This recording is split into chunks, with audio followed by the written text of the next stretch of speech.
Good morning students. Last classல sea fever memory poem பார்த்தோம். இந்த கிளாஸ்ல இந்த choose the correct answer appreciationலாம் பார்க்க போறோம். அந்த poemோட questionsலாம் நம்ம இந்த வீடியோல பார்க்க போறோம். சரிங்களா? Choose the best answer. The title of the poem Sea Fever means the poet's deep wish to be at sea. என்ன sea feverனா என்ன மீனிங் அப்படின்னு சொல்லி கேட்டிருக்காங்க.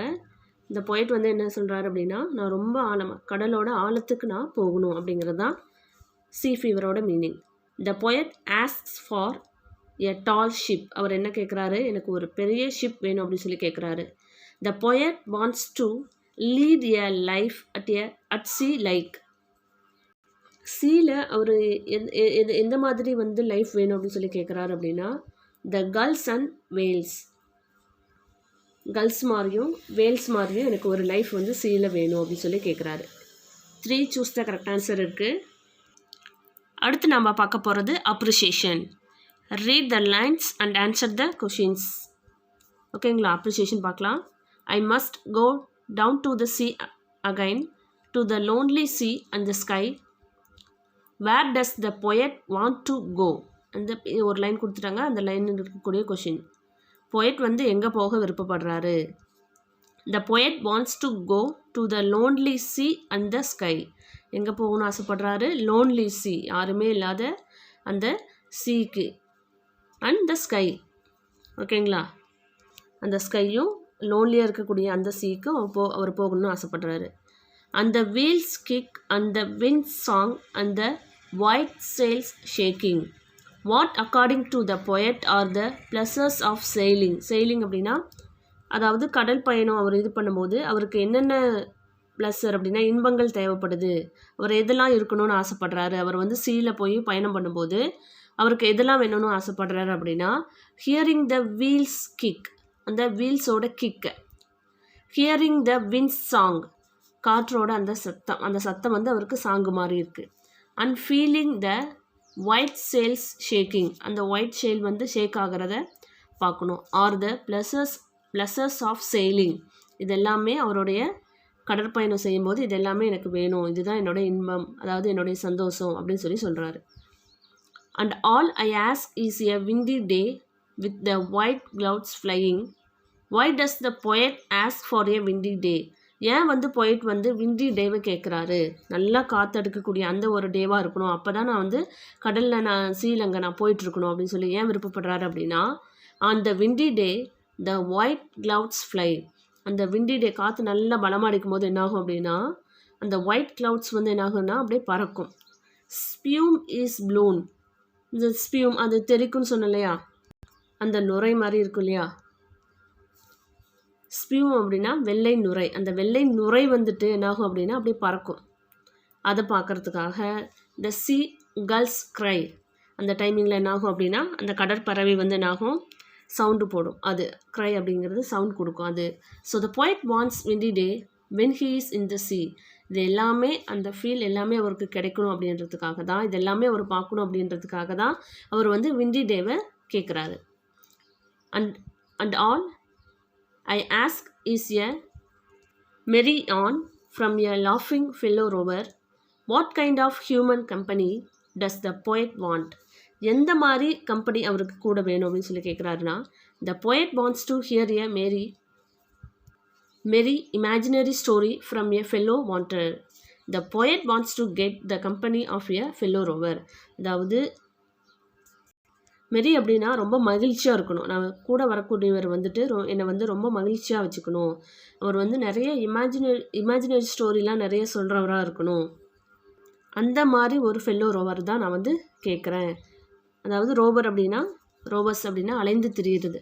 அந்த மாதிரி கூட என் கூட அந்த மாதிரி ஒரு நாடோடி தான் நான் வந்து என்ன பண்ணுறேன், என் கூட இருக்கணும்னு ஆசைப்பட்றேன் அப்படின்னு சொல்கிறாரு. And quiet sleep and a sweet dream when the long trick's over. What does the poet want to do after his voyage is over. அவர் கேட்டபடி இந்த வாயேஜ் எல்லாமே, இந்த பயணம் எல்லாமே முடிஞ்ச பிறகு அவர் என்ன கேட்குறாரு அப்படின்னா, when the voyage is over the poet wants to have a quiet sleep and sweet dream. என்ன கேட்குறாரு, ஒரு நல்ல தூக்கம், அதில் வந்து ஒரு இனிமையான ஒரு கனவு வரணும் அப்படின்னு சொல்லி கேட்குறாரு. ஓகே ஸ்டூடெண்ட்ஸ், இதில் 5 அப்ரிஷியேஷன்ஸ் இருக்குது. படிச்சுட்டு ஹோம் டெஸ்ட் எழுதி பாருங்கள். ஓகேங்களா?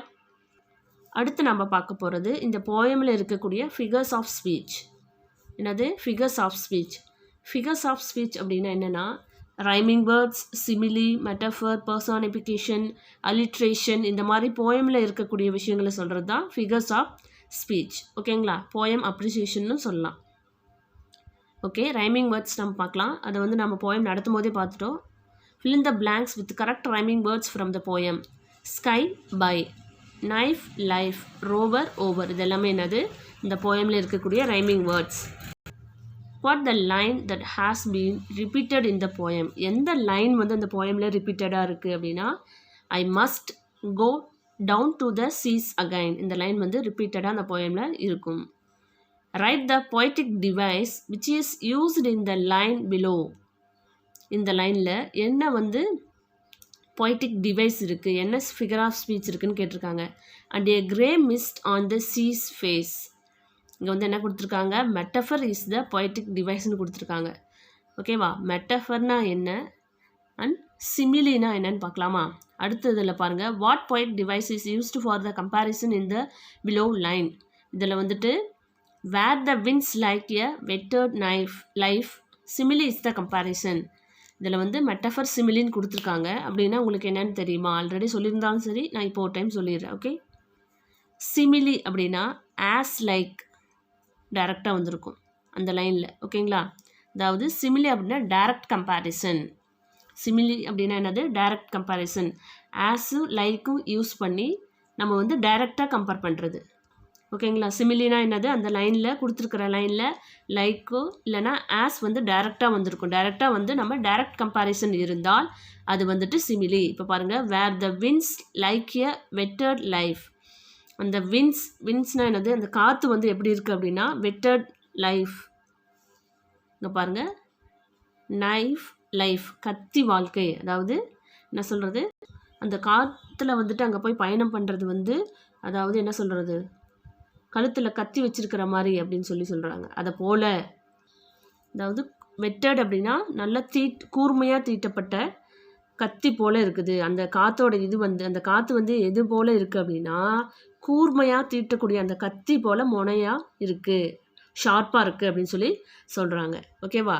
அந்த விண்ட், அந்த சீல் அடிக்கக்கூடிய அந்த விண்ட் வந்து அந்த காற்று வந்து எப்படி இருக்குது அப்படின்னா எது போல் இருக்குது அப்படின்னு கம்பேர் பண்ணுறாங்கன்னா கத்தி போல். ஓகேங்களா?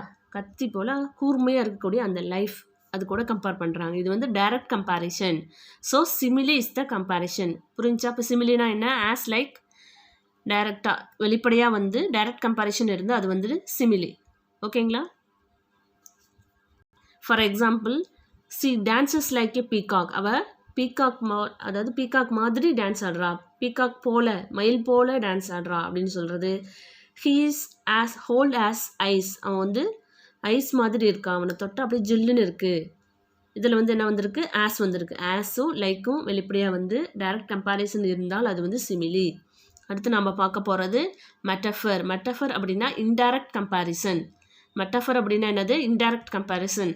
இந்த ஆஸு லைக்லாம் இருக்காது, அதில் வந்துட்டு ஆஸு லைக்லாம் இருக்காது, இன்டைரக்டாக கம்பேர் பண்ணுற மாதிரி இருக்கும். அதுதான் என்னது? Metaphor. C is a peacock. அவள் பீகாக் மாதிரி இருக்கா, ஆனால் வந்து இதில் வந்து லைக்கோ ஆஸோ வரல. ஆனால் சி இஸ் ஏ பீகாக் அப்படின்னா என்னது? அவள் பீகாக் மாதிரி இருக்கா. அடுத்து your brain is a computer. உன்னுடைய பிரைன் வந்து கம்ப்யூட்டர் மாதிரி இருக்குது. ரொம்ப என்ன சொல்கிறது? எது சொன்னாலும் ஸ்டோர் பண்ணி வச்சுக்கிற உன்னுடைய மெமரி வந்து you have a very good memory. உன்னுடைய பிரைன் வந்து கம்ப்யூட்டர் மாதிரி இருக்குது அப்படின்னு கம்பேர் பண்ணுறது. இது வந்து இன்டைரக்ட் கம்பேரிசன். சிமிலினா டைரக்ட் கம்பேரிசன் இருக்கும், மெட்டஃபர்னா இன்டைரக்டாக கம்பேர் பண்ணுற மாதிரி இருக்கும். சரிங்களா? அது என்னது? மெட்டஃபர். ஓகே, இப்போ இங்கே பாருங்கள் இந்த லைனில் and a grey mist on the sea's face. Sea's, அந்த சீஸோட ஃபேஸ் அப்படின்னா அந்த சீயோட அந்த மேல் பகுதியில் வந்து கிரே மிஸ்ட். கிரே மிஸ்ட்னா என்னது? சாம்பல் நிறம். சாம்பல் நிறம் மாதிரி இருக்குது. மிஸ்ட் அப்படின்னா பனி. அந்த பனி வந்து எப்படி இருக்குது அப்படின்னா கிரே மிஸ்ட். அந்த சீஸோட அந்த ஃபேஸ் அதாவது சீக்கு மேலே கிரே மிஸ்ட் சாம்பல் நிறம் மாதிரி அந்த பனி இருக்குது அப்படின்னு சொல்கிறாங்க. இதுவும் கம்பேரிசன் தான், ஆனால் இன்டெரக்டாக கம்பேர் பண்ணுறாங்க. So metaphor. ஓகேங்களா? ஓகே ஸ்டூடெண்ட்ஸ், இந்த appreciation and figure of speech இது எல்லாமே படிச்சுட்டு ஹோம் டெஸ்ட் எழுதி பாருங்கள். தேங்க்யூ.